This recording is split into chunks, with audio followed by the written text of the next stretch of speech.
나인원의 내일장 홀인원 코너 시간으로 넘어오셨습니다. 거래량, 거래 대금에서 시작에 대한 힌트들 가득 얻어보시죠. MTNW 나인원 박재호 어드바이저와 지금부터 함께 할게요. 어서 오십시오. 네, 안녕하십니까. 안녕하세요. 저희 시작에 힌트가 많은데 힌트 보기가 어렵잖아요. 거래량, 거래 대금에서 찾아보도록 하죠. 먼저 홀인원 공략조 제1장부터 확인해 보도록 하겠습니다. 1장은 거래 대금입니다. 자, 상위권 종목 리스트엔 어떠한 이야기들 올라와 있는지 종목명 먼저 확인해 보도록 할게요. 1위는 에코프로, 2위 삼성전자, 그리고 5위 SM까지. 사실 오늘 이야기가 많이 된 종목들이 가득 올라와 있는데 이 중에서 위원님 가장 거래량 실렸다라는 측면에서 주목해 볼 만한 종목 어느 쪽이라고 보셨을까요? 아무래도 오늘 대한민국의 경제방송에서는 거의 이 종목들을 언급하실 것 같아요. 에코프로 아니면 에코프로 BM 둘 중 한 종목을 거의 반복적으로 이제 노출이 될 것 같은데 아마 시청자분들께서 이제 정말 지겹다라고 여기실 것도 같습니다.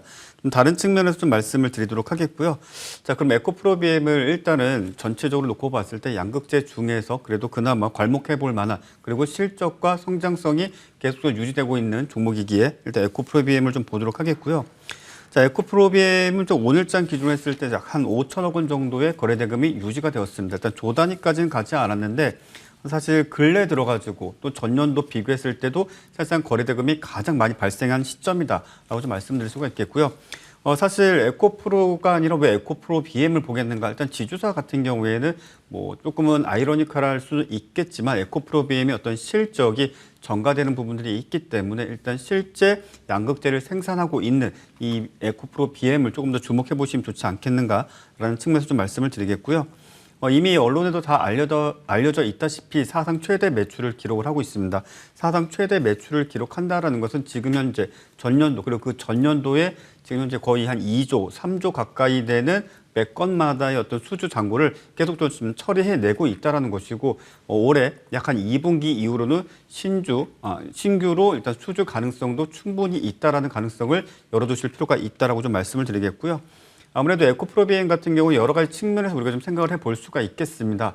일단 전체적으로 2차 전지 시장을 놓고 봤을 때 4680 배터리, 즉 테슬라에서 지금 새롭게 규격을 좀 발표를 하고 난 뒤에 이 배터리 사이즈의 어떤 만족하는 다양한 배터리가 지금 파나소닉이라든지 삼성 SDI 또는 LG 에너지솔루션, 하다못해 중국의 CATL도 지금 현재 양산을 임박해 있거나 양산을 하고 있습니다. 사실 뭐 한 가지 썰을 좀 말씀을 드린다면 이 테슬라의 4680 이 배터리는 사실 테슬라의 배터리 내재화의 일환이었습니다. 즉 배터리 내재화라는 것은 양극재라든지 또는 음극재 더 나아가서 기타 부품을 직접 수급을 해가지고 자체적으로 이제 생산을 하겠다라는 것인데 이 부분이 왜 중요한가 하면 실제 전기차 여러분들이 길거리에서 이제 보시는 뭐 아이오닉이라든지 뭐 EV6라든지 이런 차량을 보시면 차량 가액은 제가 정확히 기억나지 않지만 대략적으로 5천만 원이라고 가정을 한다면 그중에 약 한 2,500만 원 또는 2천만 원 정도가 사실 그 안에 들어있는 배터리의 가격이라고 보시면 됩니다. 즉 전기차를 만들어가지고 판매를 하는데 실제 완성차를 만든 기업보다 2차 전지를 생산한 기업이 더 많은 이윤을 남기는 정말 웃지 못할 해프닝도 종종 발생을 하다 보니까 완성차 기업들이 이제 하나같이 파우치형 또는 각형 또는 원형 기타 등등의 배터리를 자사 차량에 맞게끔 직접 생산을 하겠다는 측면에서 양극재를 직접 공수를 하고 있습니다. 그러다 보니까 지금 에코프로 BM은 LG 에너지솔루션뿐만이 아니라 완성차 기업에게도 일단 양극재를 공급할 가능성이 크다라는 측면에서 앞으로 뭐 계속적으로 좀 보시기 어렵겠지만 상방을 놓고 봤을 때 14만 원 언저리까지 보셔도 된다라고 말씀드리겠습니다. 밑으로는 어디가 지지되는지 확인하는 게 중요할까요? 11만 8천 원 정도를 보시는 것이 가장 좋겠고요. 11만 8천 원 또는 12만 원 정도를 지켜주지 못한다면 일단 추세적으로는 일단 하방으로 좀 꺾인다라고 판단 내리시는 것이 가장 좋다 이렇게 좀 말씀드리겠습니다. 알겠습니다. 오늘 이야기가 많이 나온 정보 이야기를 앞쪽에 좀 핵심을 좀 이야기해 주신 것 같네요. 두 번째 공략조 2장으로 넘어가겠습니다. 포인트는 거래량입니다. 거래량 상위에 올라온 종목들 리스트도 체크해 보도록 할게요. 이 종목들 올라와 있습니다. 사실 인공지능이라든가 여러 가지 저희가 갈래로 봤을 때 신성장 카테고리 안에 있는 종목들이 많이 보입니다. 그중에서도 어느 걸 볼까요? 오늘 등락 현황이 뭐 같은 섹터가 다 오르는 건 아니라서 종목에 더 눈길이 가긴 해요. 어느 쪽 조명하실까요? 일단은 인공지능이 핫하니까 오픈베이스를 좀 보도록 하겠습니다. 아마 오픈베이스가 시세 자체를 설명하기가 상당히 쉽지가 않습니다. 사실 거의 근거가 없다라고 정말 편협하게 이야기를 해도 사실 납득을 할 수밖에 없는데 일단 결정적으로 어제 구글에서 이제 바드라는 AI 챗 서비스를 온라인으로 이제 시연을 했습니다. 그리고 나서 바로 그 시연 자체가 종료가 되었습니다. 왜? 오류가 발생을 했기 때문입니다. 자, 그로 인해서 사실 반사적으로 크게 급부상한 것이 이제 MS, 그러니까 MS의 이제 오픈 AI라고 이제는 이야기할 수가 있겠죠. 왜? MS의 검색 엔진이 빙이라는 서비스에 지금 현재 챗 GPT가 이제 결합이 될 것입니다. 그런 부분들이 있었는데 사실 그것과도 상관은 없습니다.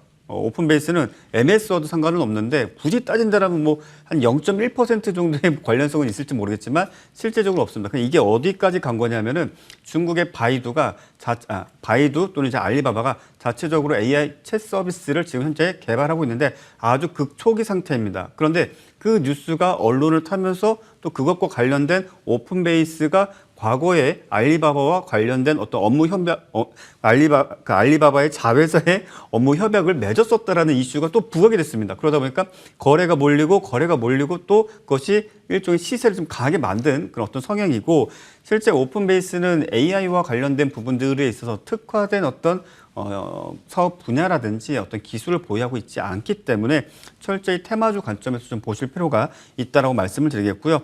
앞서 상한가에 좀 진입을 할 때 순간적으로 뭐 100만 주 가까이 매수가 들어왔었고 한 150만 주 이상 매도 물량이 남아서 상한가 풀리고 다시 상한가에 들어갔는데 아마 이 정도 시세가 좀 나왔다면 특별한 사정이 발생하지 않으면 내일 갭은 나올 것입니다. 하지만 내일 시가를 기준으로 했을 때 또는 오늘 종가를 기준으로 했을 때 해당 가격대를 지켜주지 못한다면 일단 보유하신 분들은 매도하시고 신규 매수를 하시려고 하시는 분들은 일단은 시가를 돌파하거나 또는 전일 종가 오늘의 상한가 가격을 지지해 주는지를 확인하시고 거래해 보실 필요가 있다. 그렇게 좀 정리해 드리겠습니다. 그럼 인공지능 전반적으로 지금 움직이는 종목들이 하단이 지지되는지 기술적으로 펀더멘탈보다 기술적으로 분석하는 게 우선한자 이렇게 저희 정리를 해볼까요? 이거는 시장 심리로 보는 게 맞는 것 같습니다. 정말 알겠습니다. 지금 시장이 대략적으로 종목들 보면은 20억에서 50억 정도의 거래 대금 움직입니다. 뭐 하나하나 좀 열거하기 좀 그렇지만은 자동차 부품주로 움직였던 거 오늘 순간적으로 플러스 10% 오르고 단 10초 만에 20초 만에 다시 보합권까지 내렸습니다. 즉 정말 그럴 수는 없겠지만 꼭지에 정말 추격 매수하신 분들은 거의 10초 만에 마이너스 15% 정도의 손실을 보실 수도 있는 시세가 정말 많이 나왔습니다. 근데 이 종목은 일단 시장이 시가 갭을 띄워줬고 어제 10에서 7% 정도 띄워준 사이에서 시가 갭을 띄우고 꼬리에 꼬리를 물면서 일종의 어떤 군중 심리가 만들어낸 시세다라고 좀 말씀을 드리고 싶고요. 물론 장 끝나고 나서 또 억지로 해가지고 또 어느 기자분께서 또 관련성을 언급하면서 관련 투자주다 또는 뭐 특징주다 뭐 정리할 수는 있겠지만은 일단 지금 현재까지는 앞서 말씀드린 사항이 전부다라고 말씀드리겠습니다. 알겠습니다. 깔끔한 정리 받아봤습니다. 저희 오늘장 곧 마무리합니다. 자, 오늘 만기일이라서 막판에 수급적인 변동이 없는지 저희와 함께 체크는 하셔야 될 것 같은데요. 일단은 양대 시장 모두에서 기관은 팔자세로 그리고 외국인은 매수 우위. 근데 막판에 코스닥 쪽에서 개인은 매도로 돌아섰다라는 부분은 저희가 정리를 해드리도록 하겠고요. 엇갈리면서 마무리가 될까요? 잠시 후 살펴드리죠. 2월 9일 목요일장 이렇게 문을 닫습니다.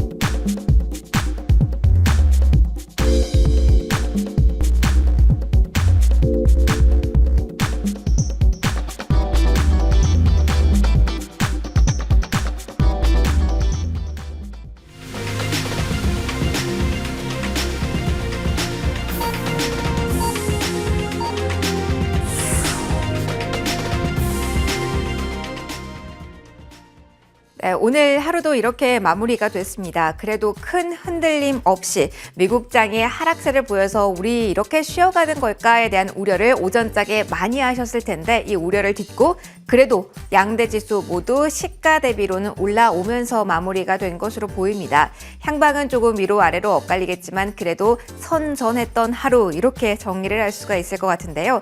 자, 오늘 옵션 만기일입니다. 그렇기 때문에 수급적인 막판 변화가 없었는지 이에 대한 포인트 때까지 정리를 해드리도록 할게요. 자, 무엇부터 이야기를 해볼까요? 사실 환율의 이야기도 살짝 먼저 오늘은 해볼까 하는데요. 오늘 1261원선 뚫어내면서 출발을 했습니다. 시장에서도 불안감을 줄 수 있었던 이유 중에 하나가 매파적인 시각이 많이 나왔다라는 점이었었는데요. 그런데 오늘 환율 시장 같은 경우는 비교적 담담하게 반응을 했습니다. 다음 주 미국의 CPI가 관건이란 점 챙겨보시고요.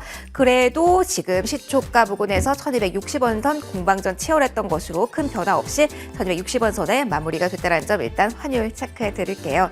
지수의 모습 이어서 확인해 보실까요?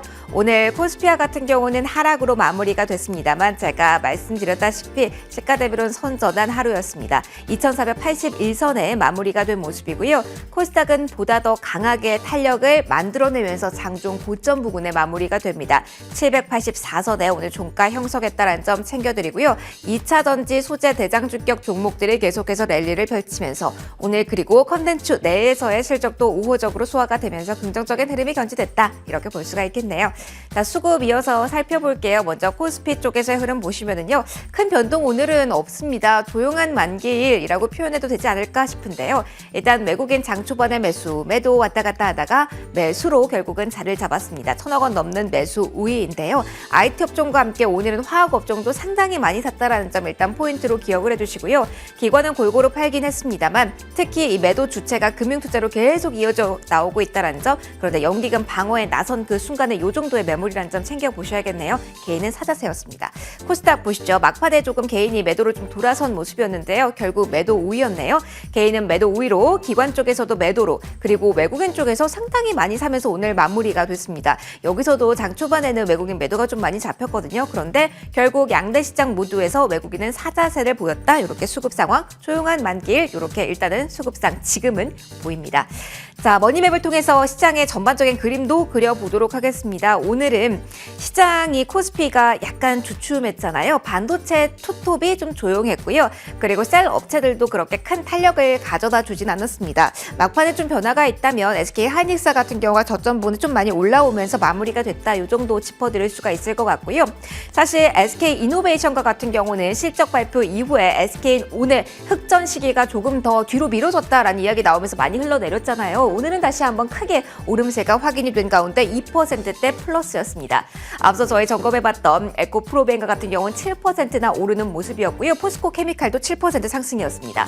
앞서 제가 SK 이노베이션 말씀을 드렸는데 외국인이 오늘 화학업종 많이 사는 날이었거든요. 동시에 가장 많이 산 대형주 SK 이노베이션과 함께 LG 화학으로 집계가 됩니다.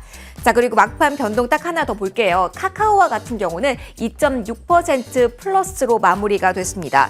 AI 쪽에서 잡음이 나왔죠. 미국장에서도 그렇기 때문에 구글이라든가 마이크로소프트의 타격이 있었는데 국내 플랫폼 역시 장중에 많이 흔들리는 모습 보였어요. 그런데 막판에 네이버와 같은 경우는 약보합까지 5장 올려내는 모습이 확인이 됐고요. 카카오는 이걸 개별적인 이슈로 봐야 될지 아니면 한 달이 또 넘어서 SM과 연결고리를 찾아서 매수했는지는 좀 성격은 파악할 필요가 있겠습니다만 일단은 지금 환율 보시면은요 2.6% 시세 자체는 나오는 과정에서 지금 플랫폼주 가운데 반짝이는 움직임 보였다는 점 설명을 드리도록 할게요. 게임주 같은 경우는 오늘 실적 이슈로 좀 부진한 쪽 확인이 되네요. 자, 오늘장 전반적인 그림들을 확인해 보셨습니다. 파랑, 빨강 좀 나눠져 있습니다. 시장도 빨강, 빨간 이렇게 나눠져 있고요. 그렇기 때문에 조금 분명한 시선 정리가 필요할 것 같은데요. 위원님, 어떻게 오늘 정리해 볼까요? 일단 만기일이죠. 만기일답게 전반적인 시장 좀 약세 흐름에 많은 분들이 조금은 곤혹스럽지 않았을까 싶습니다. 앞서 말씀드린 정말 시장의 자금을 블랙홀처럼 빨아들이는 그런 어떤 주도주를 거래하지 못한다라면 사실상 시장의 어떤 섹터를 선택하기가 참, 종목을 선택하기가 참 어렵지 않았을까 싶습니다. 일단은 전일 미장 같은 경우에는 일단 연준이 또 스탠스를 바꿨습니다. 앞서는 이제 경기 침체에서 어느 정도 탈출하고 있다. 인플레이션 상황이 조금은 나아지지 않겠는가라는 측면에 있어서 기준금리 인상 자체를 베이비 스텝, 즉 0.25%포인트 정도 이제 인상을 했는데 또 스탠스가 바뀌었습니다. 자, 앞서 이야기할 때는 디스인플레이션에 대한 이야기가 좀 나왔었는데, 자, 디스인플레이션은 뭐냐면은 자, 인플레이션 같은 경우에는 화폐 가치가 떨어지고 물가가 상승하는 것을 이제 보시면 될 것이고요. 디플레이션은 그 반대급부입니다. 그러면 디스플레이션 그 자체는 지금 물가는 상승을 하고 있는데 이전에 대략적으로 한 5%, 10%씩 상승을 했다면 이제는 한 2, 3%씩, 즉 이전보다 상승폭을 줄여나가고 있다. 그렇기에 앞으로 경기 침체라든지 인플레이션 상황이 어느 정도 완화되지 않겠는가라는 이야기를 하고 있었습니다. 다만 이 부분들이 아직까지는 구체적으로 확정 지을 만한 변수가 없다라는 것이 파월 의장의 발언이었는데, 자, 그래서인지 일단 앞으로 미 증시 같은 경우에는 기준금리가 이전 베이비 스텝보다 조금 더 크게 가지 않겠는가라는 어떤 불안감들이 상당 부분 다우 시장과 나스닥 시장에 좀 작용을 했다고 좀 말씀드릴 수가 있겠고요. 자, 우리나라 시장 역시 마찬가지입니다. 코스피 시장도 아마도 지금 모든 분들이 2,500포인트를 어떻게 해서든지 돌파를 해야지 내가 중장기 투자를 하든 또 내가 지금 기존에 물려있던 종목군들 그 선에서도 추가적인 상승세가 없을 시에는 좀 정리를 하겠다. 이런 판단을 좀 내리고 계실 텐데, 이도저도 따질 것도 없습니다. 지금 현재 2,400포인트부터 2,500포인트까지 돌파를 못한 지가 그건 지금 3주 가까이 되고 있는데, 일단 최단 시간 내에 돌파를 해줘야지 추가적인 어떤 시세라든지 또 시장의 어떤 추세적 상승을 좀 기대해 볼 수 있다고 좀 말씀을 드리겠고요. 아마도 여러분들이 시장을 보셔서도 아시겠지만 모든 종목, 즉 시세가 나는 종목은 그냥 움직이질 않습니다. 정말 상승장처럼 근데 시장이 좋아서 시장에 돈이 들어오기 때문에 그렇게 상승하는 시장이 절대 아닙니다. 어떤 식으로든지 간에 뉴스가 붙거나 공시가 붙어야 됩니다. 즉 그러한 어떤 모멘텀 트레이딩에만 당분간 좀 집중하실 필요가 있다라고 말씀드리겠습니다. 다시 생각해보면 위원님 모멘텀을 어떻게 활용하는지가 키가 될 것 같은데, 자, 그렇기 때문에 거래대금과 거래량이 아닌 위원님의 촉으로 알아본 오늘의 홀인원 공략주가 궁금합니다. 위원님, 오늘 공략주 어떤 거에서 제시해 주실까요? 아마도 많은 분들이 아마 일정을 좀 기다리고 있을 법한 종목 중에 하나입니다. 자, 종목명은 청담 글로벌이라는 종목이고요. 이미 너무나도 잘 알고 계실 거라 생각합니다. 청담 글로벌 같은 경우는 지금 현재 중국에서 소비되고 있는 우리나라의 일반 재화를 사실상 거의 독점하다시피 중국 내의 대형 쇼핑몰이라든지 또는 이커머스 시장에 직접적으로 공급을 하고 있는 1차 벤더 회사입니다. 자, 그런 측면에 있어서 지금 영업이익과 매출액 역시 마찬가지로 꾸준히 성장세를 기록을 하고 있는데, 여기서 이제 걸림돌이 하나 생겼죠. 즉 중국이 한미를 제외한 나머지 국가에 대해서 어느 정도 제한을 좀 풀어놨는데 이 세 개 국가에 대해서는 이 제한을 아직까지 좀 유지를 하고 있다는 점입니다. 이런 어떤 부분들이 조만간 좀 해소되지 않겠는가라는 어떤 측면에서 기대감을 갖고 좀 보실 필요가 있겠고요. 자, 일단 이 종목에 대해서 바로 가격 전략으로 좀 말씀을 드린다면, 상방으로 놓고 봤을 때 14,200원 정도의 목표가, 바로 직전 고점이죠. 해당 가격을 좀 돌파해주게 된다면 끌고 가는 전략도 좋고 추가적인 오버슈팅을 기대해 볼 수도 있다라고 말씀을 드리겠고요. 자, 손절선은 12,100원 말씀을 드리도록 하겠습니다. 최근, 그러니까 딱 오늘자리였던 것 같아요. 중국 리오프닝에 대한 기대감이 사실 높아지고 있는데 한번 기대를 해보도록 하죠. 청담 글로벌 메모 먼저 해놓고요. 저희 AS 이어서 빠르게 진행해 보도록 하겠습니다. 월요일에 주셨던 종목입니다. TMC. 이틀째 눌렸다가 상승 움직임 가져가고 최고가 기준으로는 수익입니다. 5% 수익률 기록 중에 있는데 워낙 모멘텀 그리고 트레이딩의 구간이다 보니까 매번 수익이 기록된 구간에서도 저희는 AS 하면서 질문을 드릴 수밖에 없는 것 같아요. 목표가로 이 종목을 49,000원 주셨거든요. 무난하게 올라갈지 기다리면 될지 아니면 변동수가 있는지 궁금해요. 일단 차트를 좀 보면서 간단하게 좀 말씀을 드린다면, 동사 같은 경우는 앞서도 좀 말씀드렸지만 반도체와 LED 디스플레이 들어가는 이제 반도체 칩셋 그 부분에 들어가는 특수 가스를 생산을 하고 있고 사실상 독점적입니다. 그런 어떤 측면에서 사업용을 가져가는데, 지난 2월 1일자 기준 놓고 봤을 때 약 한 340만 주 정도의 거래량이 좀 발생을 했었죠. 자, 그 이후로 이제 어느 정도 눌림이 발생했습니다. 눌림의 마지막 가격은 37,500원 이 정도 가격이 되는데, 이 가격대를 이탈치 않는다면 모아가는 전략 아주 좋겠고요. 해당 가격을 이탈하게 된다면 비중을 줄이거나 손절을 통해서 좀 대응을 하셔야 되겠고, 상방으로는 계속적으로 윗골에 달리는 어떤 흐름들이 좀 나오고 있기 때문에 대략적으로 41,000원대를 돌파하지 못한다면 일단 매도 이후에 내가 현금 지고 다시 한번 재매수를 조금 더 비싸게 해서 더 비싸게 팔지 또는 아예 싸게 살지를 좀 결정 지으시면 된다라고 말씀드리겠습니다. 요즘은 너무 기대치를 높이지 않고 짧게 대응하는 전략이 필요한 것 같습니다. AS 종목까지 필요한 부분들 꼭 메모해 주시고요. 벌써 시간이 이렇게 됐네요. 저희 이제 인사드릴 시간입니다. 오늘 포인트 어떻게 나왔는지 한번 잘 생각해 보시고요. 저희 내일도 잘 준비해서 이 시간 여러분과 함께 하도록 하겠습니다. 나인 어드바이저와 같이 여러분께 인사드리도록 할게요. 오늘 함께 해주셔서 고맙습니다. 인사드리겠습니다.